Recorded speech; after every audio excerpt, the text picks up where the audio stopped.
Yo yo yo. Ah, ça me tue les yeux. Salut les petits gonzes. J'essaie de vous partager des trucs intéressants et des trucs que j'aime bien. Et ce que j'aime bien, c'est le surnaturel. Bon, je dis j'aime bien le surnaturel, mais je suis quelqu'un de très rationnel. J'essaye toujours de chercher quand même les vraies explications avant de dire oh, un fantôme. Même si bon, je me dis que c'est une option. Hein. Et aujourd'hui, je viens vous parler d'un endroit qui est pas très loin de chez moi. La porte du diable. Cette porte, tous les Dijonnais la connaissent. C'est une porte qui est située au nord de Dijon et autour de laquelle il y a énormément de légendes. Une des légendes les plus répandues, ça serait que quand on passe en voiture devant, la voiture s'arrête et ne redémarre jamais. Pour la petite anecdote, quand j'étais gamine, j'allais à la gymnastique à Plombières-les-Dijon, du coup là où il y a la porte du diable, et j'étais avec la maman de ma copine qui faisait de la gym avec moi, et elle nous a fait la blague de faire caler la voiture juste devant la porte. Je vous laisse imaginer un petit peu la panique, on avait à peu près 6 ans. Démarre. Et la maman, elle a bien rigolé. Pour le reste, je vous ai filmé quelques images de la porte et de l'environnement où elle se trouve. Et je vais vous expliquer un petit peu toute l'histoire rationnelle, donc de comment elle a été construite, etc. Aux histoires et légendes bien plus farfelues. Si ça vous intéresse, je vous laisse avec les images. Voilà la porte du diable. Elle est située à Plombières-les-Dijon, au nord de Dijon. Cette porte aurait été construite au cours du 19e siècle par un monsieur du nom de monsieur Yas Bonnet, né à Dijon en 1804 et mort en 1873. C'était l'ancien propriétaire de la ferme de Champmorron, qui se trouve en amont de la porte. Il aurait construit cette porte avec des éléments récupérés de l'hôtel Bernardon à Dijon, détruit lors de la Révolution en 1789. Cette porte a donc été construite avec des pierres historiques. Ce monsieur Bonnet aurait fait construire cette porte pour relier le prieuré de Bonvaux, qui est juste à côté, à sa ferme. En fait, c'est une grosse porte dans laquelle sont découpées 2 petites portes, et une des légendes dit que quand on rentre d'un côté, il faut absolument ressortir de l'autre, pour ne pas être poursuivi par la malchance. Au-dessus et au milieu de ces 2 entrées-là, on peut voir une sculpture. Pour beaucoup, cette sculpture représente la tête du diable. En réalité, il s'agit d'un bonnet phrygien.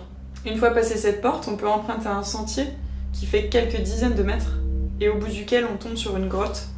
Quand on rentre dans cette grotte, on peut s'apercevoir un peu plus loin qu'il y a comme des reflets, puisqu'on y va avec des lampes torches. Et beaucoup de personnes pensent que c'est des feux follets, ou toute autre entité mystique.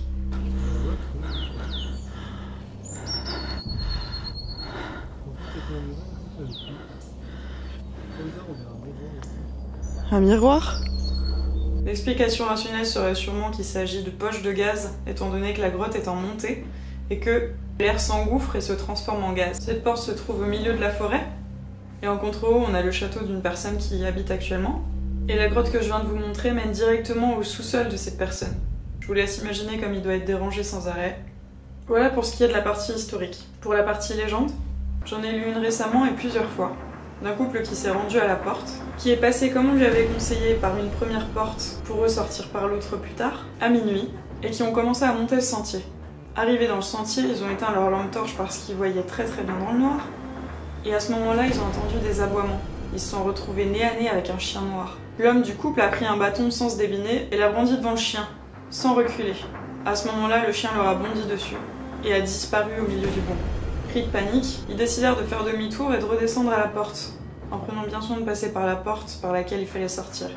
Mais avant d'arriver à la porte, ils se sont retrouvés face à ce chien, comme en feu, avec un homme, lui aussi tout en noir et en feu. Ils ont finalement regagné leur voiture, se jurant de ne jamais revenir. Bon, du coup, pour info, il y a bien des chiens, mais c'est pas du tout lié à la légende, c'est juste que là-haut, il y a un château, il y a un monsieur qui y habite et il a des chiens. Cette histoire, on y croit ou on n'y croit pas. Il y a aussi une chose que je dois vous préciser, c'est qu'il y a une secte qui se réunit là-bas techniquement tous les 15 du mois. Et devinez quoi? On est le 15 février. Il y aurait également une légende qui dit qu'il y a un tombeau ouvert à côté de la porte, que j'ai cherché mais que j'ai jamais retrouvé. Et vu qu'il est ouvert, a priori l'esprit se baladerait dans le coin et viendrait hanter les passants les plus curieux. Mais le mieux c'est quand même de s'y rendre de nuit pour voir ce qui se passe, non? C'est quoi ce bruit? Un avion. Ah non mais moi je suis en stress par contre. Je suis en stress et en plus je vois pas ce qu'il y a derrière moi et je crois que c'est le pire. Bonjour, bienvenue au porte du diable. Venez. Bon bah je suis Bobby.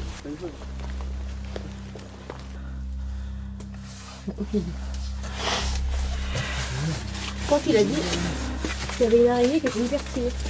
C'est ça t'as dit? Hein? Il y a une araignée qui est hyper stylée. Steelers. Tu vois? Putain, les veneurs, c'est Oh, t'en es au-dessus de la tête, elle descend. Elle est énorme. Ouh, la vois pas. Vers Louis, au-dessus de sa tête. Ah, il y a une chauve-souris au-dessus de ta tête. Ah, trop chou. Ça va pas. Là, de l'autre côté. Regarde, là, hop. Ah, mais j'aurais trop pu la toquer. Bon, bah voilà, c'était super. Ça voit pas du tout. Attention, ça glisse de ouf. Hein. Attends, c'était la fois de trop. Il faut en refaire une. Ça met 3-5-4.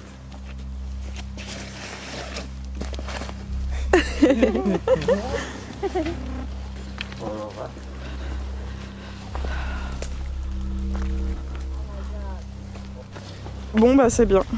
Et bah écoute, de toute façon on va pas vous mentir, hein, il est pas minuit, il est 20h. Puis on n'a rien vu. À part une chauve-souris et des araignées. Ouais, Des ce diables. qui est à peu près normal dans les grottes.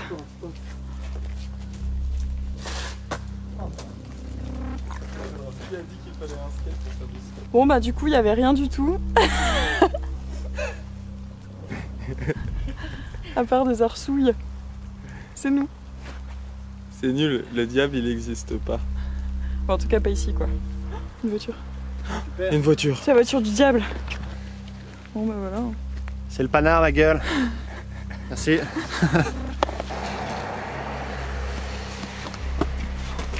N'y allez pas. Oh, bagnole. Quel enfant. Et il y en a une autre encore sur le côté.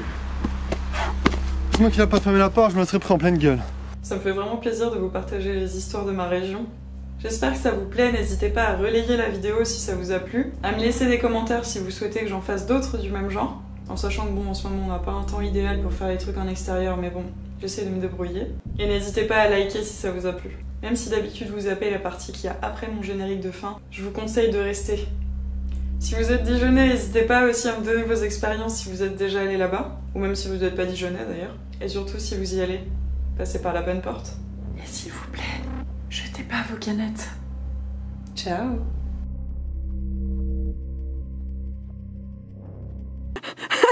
Mais je filme avec quoi? Mon Dieu, c'est pas mes bras.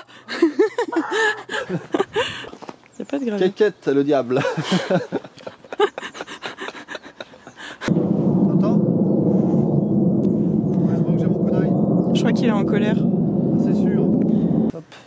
Hop, ce nid d'Eli du diable. C'est une île du diable. Attention, acidulé, Florida. Mais non, car la planète exige que l'on la lave. Ça se fait engueuler. Regarde. Les chevaux du diable. Ça te bouffe une jambe, ça. Là, tu l'emmerdes, t'as pas un kunai. Ça te bouffe une jambe, ça. Tu crois que c'est le tronc du diable? Ça, c'est le tronc du diable. Le tronc du cul du diable. Il s'emmerde pas, le diable, il a quand même du flouze. Ça a coûté un petit paquet de pognon, ça. Il manquerait plus qu'il s'habille en Prada, ce con. Je suis vachement content de mon bâton, je le trouve assez stylé. Pour quelle raison? Pas me faire chier, là, maintenant. Bon, du coup, on est devant la porte. Elle est où? Elle est là. Elle est là. On est devant la porte, on est dans la voiture, on va voir si la voiture redémarre. Parce que ça, c'est une des légendes. Ah ouais, avec les clés, Ouais, c'est ta mieux. clé. La légende dit que si tu mets pas la clé, ça démarre pas. Légende de merde. Hop. Bah, du coup, ouais, Trop il y a- bien. bah, et puis, il y a- Petite paille du diable. Bonjour.